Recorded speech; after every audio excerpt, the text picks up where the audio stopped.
Today we're refinishing the stairs in our 1800's house with shellac. Shellac is kind of an old item that a lot of people don't use anymore, but it's really the best stuff to use for old houses. Actually, that's the only stuff to use for old houses, as polyurethane tends to look a little plasticky. My assistant Carolyn here is shellacking the stairs now. Oh, I'm dripping. Watch out.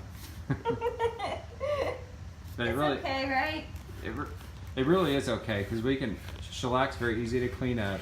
We can clean it up with denatured alcohol and just wipe it right off the floors.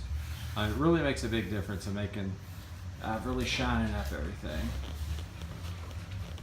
Here's the stairs now after the shellac. Really makes a big difference. They were really dull, really dusty. They had carpet on them at some point. They had paint drips all over them. Really made them look a whole lot better. You can kind of see the difference in the dullness before. The before and then it goes really and shiny. after. All right, so one last thing about shellac. It actually dries very quickly. So that's why it makes it really good for something like stairs here, because it will dry relatively quickly. How quick? Within about half an hour or so, especially when you've got cats like us that like to be kind of in the middle of things.